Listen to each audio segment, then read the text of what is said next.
And good morning, Toronto Blue Jays fans. I am Craig Bourne. I am your host here on Jays Latest, and we get to talk a Rumble in the Bronx this morning and talk all things Toronto Blue Jays baseball. Make sure you hit those like, share, and subscribes. The Blue Jays went out and did everything they needed to do yesterday against the New York Yankees, winning 7-1 in this battle of first place. The Blue Jays and the Yankees obviously within a few games of each other.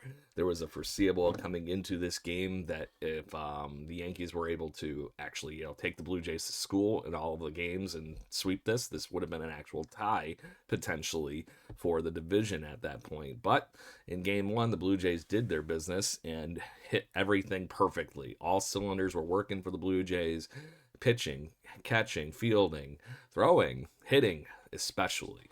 So it was a great thing for the Blue Jays yesterday, as like I said, they took the Yankees to school in a 7-1 victory. Kevin Gausman is, in my opinion, the story of this game, because Goss was on fire. He looked like the ace we needed him to be. 8 innings of work, just incredibly efficient throughout that whole 8 innings. 105 pitches, 68 of them for strikes. Only allows 4 hits and 1 earned run. And honestly, he really only threw one bad pitch to Giancarlo Stanton. Don't call me Mike Stanton. Hit his 19th home run of the season, and it was a drill. Stanton crushed this thing. Basically, when Gausman let it go, you could almost see him walking off the mound in disgust right at that point, and Stanton tanked it. So, only puts the 1 run on the board for the New York Yankees in the second inning, when the Blue Jays were already out to a 4-1 lead at that point.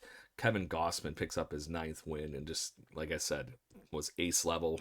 Everything we needed him to be yesterday is exactly what happened and occurred for the Toronto Blue Jays yesterday with Gausman on the hill. Now, let's talk about that offense, because that is the other piece to this whole thing that went off without a hitch. With the first place implications on the line, the offense wanted to continue stepping up after an epic offensive outpouring in Cincinnati. The biggest thing that we got today was that because of awesomeness from Gausman, we did not have to use our bullpen, unlike the New York Yankees, who had already been beaten up in the Houston Astros series, and they just didn't get any extra help with that yesterday too, because the Blue Jays jumped out to a 3-0 lead on the Ken Schlittler. So Schlittler was only able to get through 1 2/3 innings on this Blue Jays offense yesterday and got beat up pretty damn good. Start things off after Vladdy and company had gotten on base. Bo Bichette hits a double on a broken bat that just flies over into left field. This broken bat double turns into a run for the Blue Jays as Vladdy came in epic flying fashion. Air Vladdy was efficiently moving. To continue things after that, after a few other hits, runners on actually every base. Bases loaded for Nathan Lucas, and Bo Bichette scores. So does Dalton Varsho on a single by Nathan Lukes. Puts the Blue Jays up 3-0 in the first inning, and now in the second, again with all kinds of bases moved up. Had runners on second and third, and George Springer and Addison Barger. Bo Bichette hits a deep fly ball that works as a sac fly, scores George Springer. Blue Jays up 4-0. Then, as I mentioned, the one only major hit for the Yankees, Giancarlo Stanton hits his home run. And then Vladdy just kind of saw that as like, okay, great, I'm having fun in the Bronx like I usually do, because he, for some reason, always turns it on in Yankee Stadium. Vlad Jr. hits his 23rd home run and an Oppo Taco that made it probably about 15 rows deep into the right field bleachers for Yankee Stadium. His 23rd of the season puts the Blue Jays up 5-1. In the 8th, Blue Jays were able to tag on a few extra runs late in the game, put this one out of reach for the Yankees. Ernie Clement, being the center of that one, scores Alejandro Kirk on his 27th double of the season. Clement also made an incredibly good play on a barehanded ball, running in at third base. I would be shocked if he doesn't get enough votes for third base for the Gold Glove, or he at least gets finally the utility Gold Glove. Coming in the 9th inning, Dalton Varsho also had a monster double that drove this one in and put the Blue Jays up 7-1 to seal the victory for the Toronto Blue Jays. As I mentioned, a wonderful all-around effort from this great team. Hitting on all cylinders. There's not enough good things I could say about this one yesterday, with the Blue Jays hitting everything, pitching well. Just really, really good. And Brandon Fisher, who had just recently been recalled, pitches a perfect ninth inning against the New York Yankees, which is pretty encouraging with how much fun we've been having in our bullpen of late. Is easily the weakest part of this Blue Jays armor in that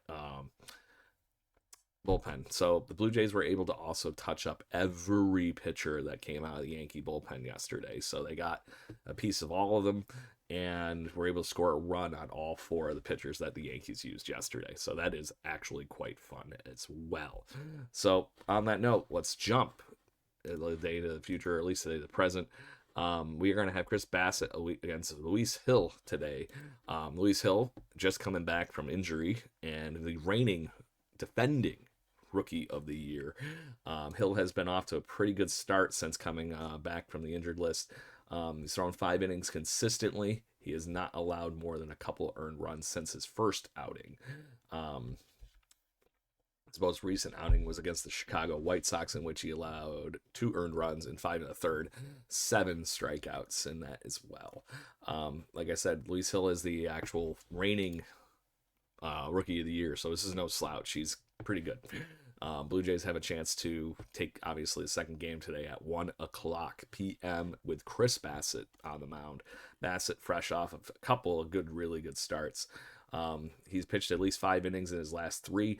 He allowed 2 in all of them. So pretty good, especially against the Minnesota Twins, Cincinnati Reds. Those are teams that, until recently, were playoff push. Cincinnati, technically not out of it. Twins, a little bit further at this point. But it is what it is, and it was a great outing last time for Bassett, too. So we'll be hopefully continuing today in the Bronx.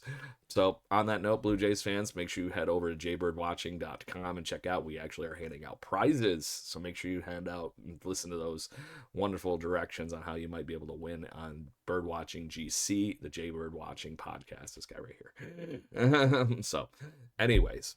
On that note, make sure you tune in here every day. We're going to talk all things Toronto Blue Jays and all the wonderful things that are going on, all the bad if they happen, Hoff, whatever it might be. We're going to talk and we're going to have fun, and hopefully this is going to be a hell of a playoff push. So stay with us, and we hope you have a great day. Go Blue Jays.